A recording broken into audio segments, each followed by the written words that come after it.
Halo, welcome back to my channel Muhammad Dendi. Kali ini gue akan menjelaskan secara ringkas bagaimana sih sistem pemilihan presiden di negara Amerika Serikat. Oke guys, sistem pemilihan presiden di Amerika Serikat tidak seperti di negara kita, di mana pemilihan presiden di negara kita itu secara langsung. Jadi di mana presiden yang memiliki suara terbanyak, maka dialah yang akan memenangkan pemilihan dari presiden.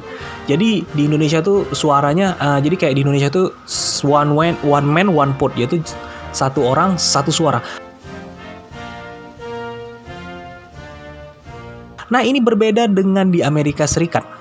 Maka dari itu pernah terjadi, yaitu dimana ketika Trump bisa memenangkan pemilihan presiden, padahal secara jumlah suara itu Hillary yang menang. Akan tetapi karena Presiden Trump di saat itu memenangkan electoral college yang lebih banyak dari capres Hillary Clinton, maka Hillary Clinton kalah dari Donald Trump. Nah, di Amerika Serikat itu sendiri ya, di mana sistem pemilunya itu menganut sistem electoral college dan the winners take it all. Di sistem pemilu Amerika Serikat tersebut, di mana calon yang memiliki electoral college lah yang akan menjadi pemenangnya. Nah, jadi di Amerika Serikat pemilunya itu sistemnya secara tidak langsung. Setiap bakal calon presiden harus memenangkan konvensi partainya terlebih dahulu. Sebagai contoh adalah persaingan antara Hillary Clinton dan Bernie Sanders untuk berebut tiket calon presiden dari Partai Demokrat di Pilpres yang terakhir. Konvensi-konvensi diadakan di setiap negara bagian secara bergiliran. Satu konvensi bisa menampung suara dari beberapa negara bagian sekaligus. Peserta konvensi yang berhasil meraih suara terbanyak bisa maju mewakili partainya di pemilihan presiden nanti. Fun fact, di Amerika tuh hanya ada dua partai besar aja ya, yaitu Republik dan Demokrat. Jadi yang bisa memenangkan konvensi partai, dia akan bisa maju sebagai calon presiden.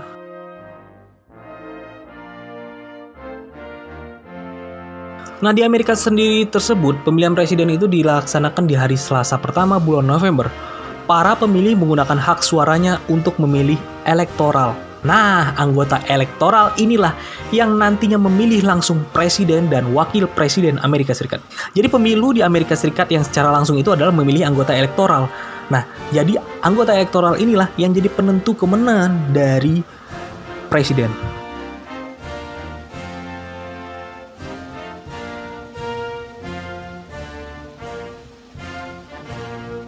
Jika kita ibaratkan ke Indonesia, misalnya kita pilpresnya seperti Amerika gitu. Misalnya kita orang dari Provinsi Sumatera Utara akan memilih 4 perwakilan electoral college kita untuk mewakili pilpres. Nah, begitulah ibaratnya.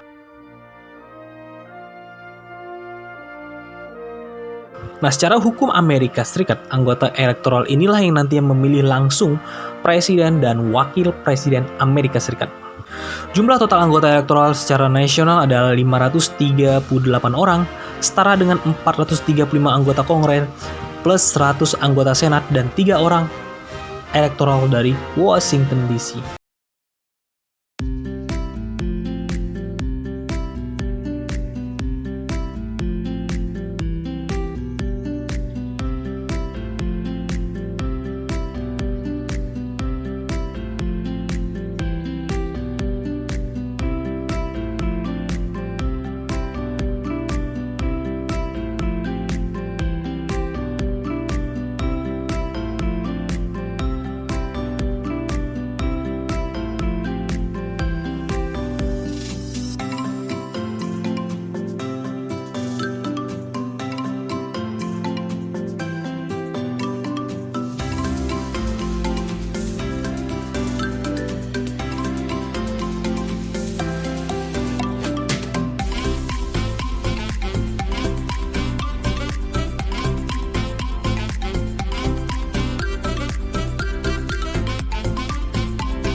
Oke guys, jadi penjelasannya begini. Di Amerika, untuk menjadi seorang presiden, kita harus mengumpulkan 270 electoral college. Nah, ketika presiden misalnya memiliki suara banyak sekalipun, apabila electoral college-nya tidak mencapai 270, maka dia tidak bisa akan menjadi presiden. Jadi uniknya di situ pilpres di Amerika Serikat.